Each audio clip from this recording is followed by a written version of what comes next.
ভোরের আগে ঠিক সেই সময়টায় যখন শহর ঘুমিয়ে থাকে আর কিছু মানুষ জীবিকার জন্য জেগে থাকে, ঠিক তখনই ঘটে গেছে এমন এক ঘটনা যা শুনলে বুকের ভেতরটা হু হু করে ওঠে।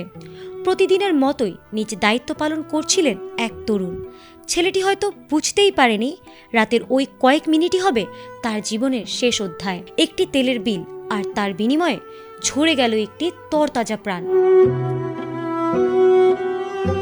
এমনই এক হৃদয় বিদারক ঘটনা ঘটে গেছে গত শুক্রবার ভোর 4:30টার দিকে রাজবাড়ীর সদর উপজেলার গোয়ালন্দ মোড়ে অবস্থিত করিম ফিলিং স্টেশনে।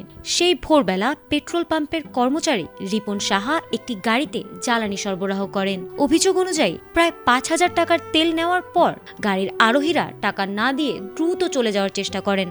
টাকা চাইতে দোকানের কর্মচারী রিপন গাড়িটির পেছনে ছুটতে থাকে। এক পর্যায়ে রিপন গাড়িটির সামনে দাঁড়িয়ে সেটি থামানোর চেষ্টা করেন।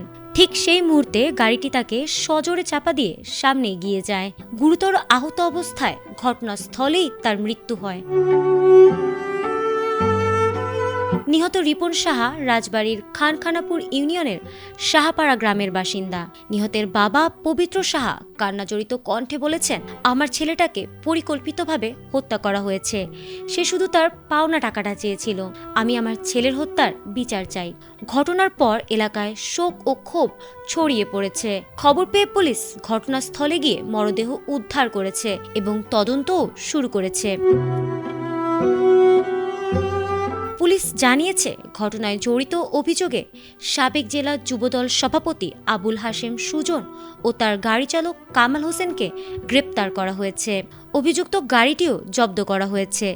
এ ঘটনায় হত্যা মামলা প্রক্রিয়াধীন রয়েছে। মাত্র 5,000 টাকার লেনদেনকে কেন্দ্র করে ঝরে গেল একটি তরতাজা জীবন। থেমে গেল একজন মানুষের স্বপ্ন, আর চিরতরে শূন্য হয়ে গেল একটি পরিবারের বুক। এই মৃত্যু শুধু একটি হত্যাকাণ্ড নয়, এটি মানবিকতার কাছে এক নির্মম প্রশ্ন। টাকার দাম কি আজ মানুষের জীবনের চেয়েও বেশি? এই মৃত্যু শুধু একটি পরিবারের নয়, প্রশ্ন তুলে দিয়েছে মানুষের বিবেকের। Desk report, ATN Bangla.